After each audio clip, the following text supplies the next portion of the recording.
को टाला नहीं करती है। बाप जब रिश्ते करके आता है कभी बेटी ये नहीं कहती है अब्बा बता तो सही जिसके हाथ में हाथ देने का फैसला किया है उसका रंग गोरा है या काला है, जिसके साथ तूने मेरी जिंदगी का बंधन जोड़ा है बता वो शराब पीता है कि जुआ खेलता है। कभी बेटियां ये नहीं पूछा करती है ए बाप जिसके साथ मेरी जिंदगी का फैसला किया है बता तो सही वो काना तो नहीं है, लूला तो नहीं है, लंगड़ा तो नहीं है। और कितने रिश्ते ऐसे भी हुए हैं कि बेटियां तो बीए पास हैं लेकिन लड़के गूंगे थे। जब निकाह पढ़ाने की बात आई, जब बेटों से इजाजत की बात आई तो कुछ बोल ना सका। जब मौलवी इजाजत लेने गए बच्ची ने साइन किए, राइटिंग देख के कहा बेटी क्या तू पढ़ी लिखी है? बच्ची ने कहा बीए पास हूँ। कहा बता तो सही अगर बीए पास है तो तूने गूंगे से रिश्ता क्यों कर लिया? इसके साथ जिंदगी कैसे गुजारेगी? बच्ची की आंख में आंसू आए। उसने कहा मौलवी मैं भी चाहती थी मेरा हमसफर ऐसा हो जो अपने मन की बात मुझसे कह सके, मेरी जिंदगी का साथी ऐसा हो जो मीठी बोली बोल सके।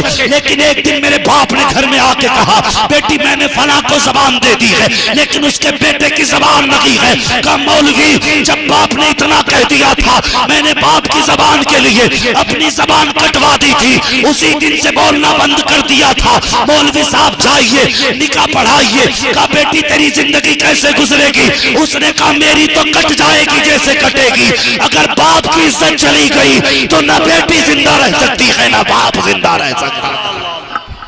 नारे तकबीर, नारे रिसालत, उलमाए अहले सुन्नत मसलके आला हज़रत। सोच समझ के फैसले किया करो बेटियों के, पूरी जिंदगी का साथ होता है। हमें पता है कितनी बेटियां रोती हैं, हम जानते हैं कितनी बेटियों की आंख में आंसू होते हैं, कितने लोगों की बेटियां इस वक्त ऐसे जिंदगी गुजार रही हैं कि लोग कांटों पे इतनी मुश्किल से जिंदगी नहीं गुजारते। खुदा के वास्ते बेटियों के फैसले सोच समझ के करना, सोच समझ के फैसले करना। आज एक रस्म चली आ रही है बेटियों के गले काटने की रस्म।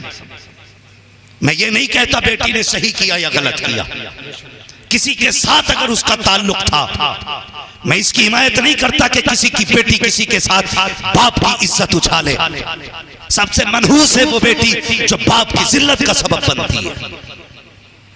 ऐसी बेटी से कोई हमारा लेना देना नहीं, लेकिन बापों से भी गुजारिश है अगर आपकी बेटी आपके उसूल के खिलाफ है तो गला काटने का हक आपको नहीं है। ये जिंदगी खुदा ने दी है तो लेने का हक भी उसी को है। तुम्हें किसी की जान लेने का हक नहीं है। अगर ऐसा करोगे तो जहन्नम में चलोगे। खुदा के वास्ते ये जो बड़ा जुर्म खुल गया है, एक जुर्म के बाद दूसरे जुर्म का दरवाजा खुला। कई बेटियों की गर्दनें बापों ने काटी। खुदा के वास्ते ये तस्वीर जमाने को न दिखाओ कि इस्लाम के मानने वाले इतने कट्टर दिल होते हैं। तुम्हारी एक गलती पूरे मजहब को बदनाम कर सकती है। हाँ, अगर तुम्हारी बेटी से नहीं बनती, अगर वो राजी है निकाह कर दो, कभी सूरत मत देख, ये कर सकता है, मगर खुदा के वास्ते किसी की जान ना लेना, किसी की जान ना लेना। यह बढ़ते जा रहे हैं, लेकिन बेटियों से भी हाथ जोड़ के गुजारिश है जब तुम्हारे कदम बहकने लगे तो बाप की टूटी जूती देख लेना और सोचना इसने अपनी टूटी जूती में 10-10 पैबंद लगाए लेकिन कभी तेरे सर का दुपट्टा नहीं उतरने दिया। ये बाप भी चाहता तो तुझसे बर्तन धुलवा के पैसे कमवाता, लेकिन इसने दोपहरी में अपने वजूद से ज्यादा तो ईंटें उठाई लेकिन तुझे किसी के दरवाजे पर रुसवा नहीं होने दिया। आज तुझे लुकमा लुकमा करके बाप ने खिला के बड़ा किया। आज तेरी जिम्मेदारी बनती है बेटी मर जाना, लेकिन बाप की इज्जत पे आंच मत आने देना। यार बेटी की जिम्मेदारी है। अगर बेटियां ऐसा न कर सकी तो फिर सोचे खुदा को कौन सा जवाब देंगी, मुस्तफा को कौन सा जवाब देंगी।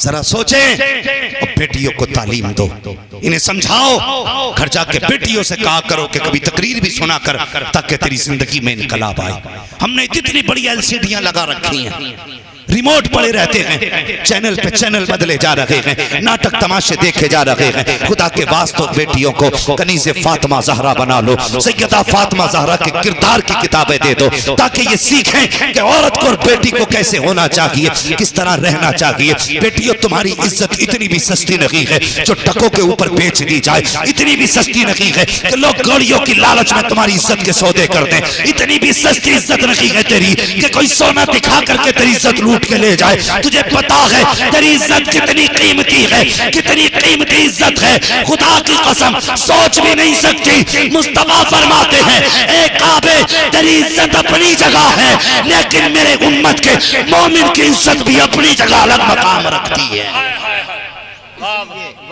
खुदा के वास्ते इज्जत की हिफाजत करें। और बेटियों से गुजारिश है, अगर तुम्हारा कदम बहका तो सिर्फ तुम्हारी रुसवाई नहीं होगी, तुम्हारा बाप समाज में नहीं चल पाएगा, तुम्हारा भाई सर उठा के नहीं चल पाएगा, तुम्हारे खानदान के माथे पे कालक लग जाएगा। कभी भी ऐसा कदम ना उठाना जिसकी वजह से नस्लों तक लोग तुम्हें कोसते रहे, नस्लों तक कोसते रहे।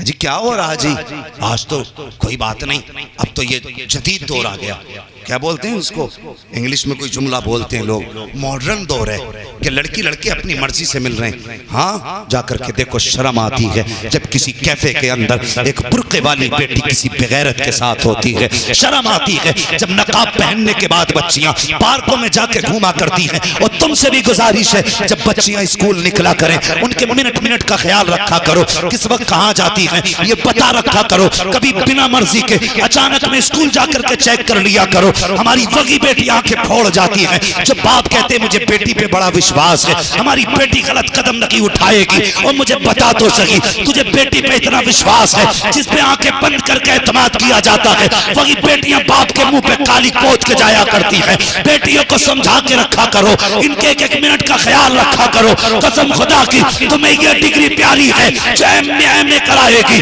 MBBS बनाएगी, ये डिग्री नहीं पूछी जाएगी। अगर कयामत में पूछी जाएगी तो मुस्तफा जाने रहमत की गुलामी की डिग्री पूछी जाएगी। नारे तकबीर, नारे रिसालत, उलमाए अहले सुन्नत मसलके आला हज़रत जिंदाबाद जिंदाबाद। हाँ, अल्लाह तौफीक दे, बेटियों की हिफाजत करो। सबसे मुश्किल मसला इस वक्त का है तो बेटियों की हिफाजत है। जालिम हमारे बच्चों को, बेटियों को ऐसे नजरे गाड़ के देख रहे हैं जैसे भूखा कुत्ता मरे ढोर को देखा करता है। बचाओ अपने घरों की इज्जत है, चैलेंज है तुम्हारे लिए। हाँ, अगर समझते हो हुजूर को कयामत में मुंह दिखाना के तो इंतजाम करो। बेटियों को समझाओ, 5 मिनट बैठाओ। पूरे घर का निजाम भी तो तुम ही चलाते हो ना। घर में किस दिन क्या बनना है, मेहमान आए तो क्या होगा, कहाँ बैठाएंगे, कहाँ लेटाएंगे, क्या खिलाएंगे, क्या पिलाएंगे, सारा निजाम तुम 365 दिन का चलाते हो। एक बेटी को नहीं समझा सकते बैठा के हम? समझाइए बेटियों को, समझाएं और उन्हें बताएं कि हमारी शान है, तुम फख्र है हमारा। तो हम कसम खुदा की उस दिन खुशी के आंसू बहाएंगे जिस दिन इज्जत से तुम घर से रुखसत होगी। ये बताइए इन्हें।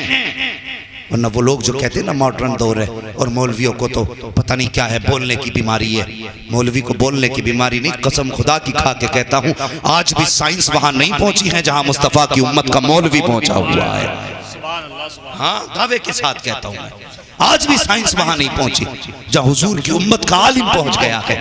इन्हें तकियानुसी सोच वाला ना कहा करो, ये वो बता देते हैं जो कुछ दिन बाद होने वाला होता है, होने वाला होता है। इसलिए बेटियों के फैसले भी सोच समझ के करें। नौजवानों, जब रिश्ता देखने माँ को भेजो ना तो मर्जी है तुम्हारी, खूबसूरती देखो, लेकिन साथ में जब कहो ना चेहरे का हुस्न देखना तो ये भी कह दिया करना माँ, जब उसका माथा देखे ना तो ये भी देखना उसके माथे पे सजदे का निशान है कि नहीं। जब वो बात करे और तू उसके अल्फाज चेक करे ना तो उसकी सांसों में देखना कि कुरान की तिलावत की खुशबू आ रही है कि नहीं। माँ जब उसको चला के उसकी चाल देखे तो ये भी देखना उसका दुपट्टा हया से कहीं कांधे से सरक तो नहीं जाता है। ये दिखवा, कसम खुदा की ऐसी बेटियां तलाश करके लाओ, गोद तुम्हारी होगी, आने वाला सलाहुद्दीन अय्यूबी पैदा होगा। लेकिन शर्त है हमें अपने आप को बदलना होगा। अपने आप को बदलना होगा।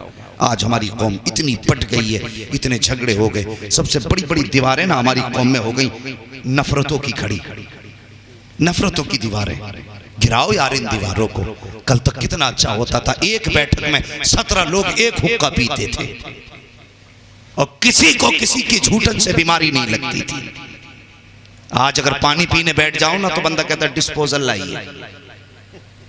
एक गिलास में एक बंदा पिएगा, दूसरा नहीं। जब से छूत अछूत आया है तब से बीमारियां बढ़ गई हैं। मेरे हुजूर ने फरमाया सूरुल मोमिन शिफाउन, मोमिन के तो झूठे में भी शिफा होती है। मोमिन अपने आगे का बचा के किसी को पिला दे तो दूसरे वाले को अल्लाह शिफा अता फरमा देता है।